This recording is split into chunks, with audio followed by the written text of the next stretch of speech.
Hello my dear friends, तुम्हा सगळ्यांचं स्वागत आहे चटोरी ननंदभाभी रेसिपीजमध्ये. तर मी आज तुम्हाला नवीन पद्धतीने भेळ कशी बनवायची, तीही खूप टेस्टी अशी व साध्या सिंपल पद्धतीने कशी बनवायची ते तुम्हाला बनवून दाखवणार आहे. त्यासाठी सर्वात अगोदर आपण इमली घेणार आहोत. तीही आपण 7-8 घ्यायची. ज्याप्रमाणे तुम्हाला खट्टापणा आवडत असेल, जितका खट्टापणा आवडत असेल तुम्ही तेवढी इमली घेऊ शकता. व त्याच्यात 1 चम्मच साखर टाकली आहे. त्यानंतर गरम पाणी घातलं आहे त्यात, जेणेकरून ते लवकर विरघळायला पाहिजे व लवकर ते सॉफ्ट व्हायला पाहिजे इमली. त्यात गरम पाणी टाकल्यानंतर मी ते एका साईडला ठेवलं की ते लवकर असं मऊसर व्हायला पाहिजे. त्यानंतर मी 10-11 लसणाच्या पाकळ्या घेतल्या आहेत व त्याला चांगला पेस्ट करून घेणार.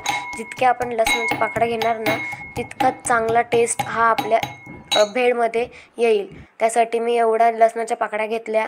तुम्ही याच्याहूनही जास्त घेतला तरी चालेल.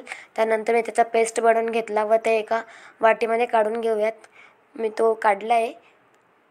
आपलं सगळं हा पेस्ट वाटीमध्ये काढला गेल्यानंतर मी त्याच्यात चटणी, जितकं तुम्हाला तिखट लागत असेल त्याप्रमाणे चटणी घालूया. त्यानंतर थोडा धना मसाला, थोडा गरम मसाला, त्यानंतर हळद व त्यात आपण थोडं तेल घालूयात व त्याला चांगलं मिश्रण करून घेऊयात. व त्यात आपण मीठही घालू शकता. स्वादानुसार मीठ टाकून घेऊयात व त्याला मी मिश्रण केलं आहे, म्हणजेच मिक्स केलं आहे. चांगल्या पद्धतीने मिक्स झाल्यानंतर मी कढई तापवायला ठेवली होती. त्यानंतर माझी कढई ही तापलेली आहे.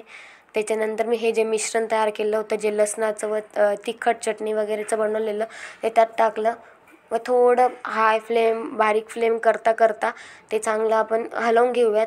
त्यानंतर ते चांगलं स्मेल करायला लागलं. त्यानंतर मी चिवडा व कुरमुरे टाकले. त्यानंतर ते चांगल्या पद्धतीने रोस्ट केलं व मिक्स केलं.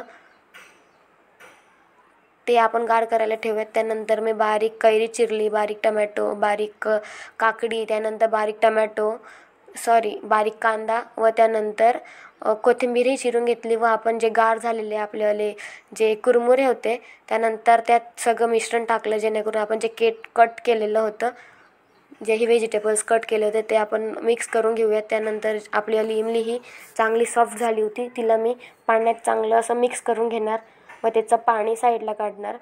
आपलं पाणी साईडला निघालं आहे. त्यानंतर मी ते इमलीचं पाणी हे यात टाकणार कुरमुऱ्यांमध्ये व ते हाताने चांगलं मिक्स करायचं, जेणेकरून सगळ्या कुरमुऱ्यांमध्ये तो टेस्ट जायला पाहिजे. हातानेच मिक्स करायचं. मी दोघे हाताने मिक्स केलं. खालपर्यंत मिक्स व्हायला पाहिजे, म्हणून मी एकदम चांगल्या पद्धतीने मिक्स केल्यानंतर आपली भेळ ही रेडी आहे. तर तुम्ही ट्राय करा आणि नक्की मला सांगा कशी झाली आहे.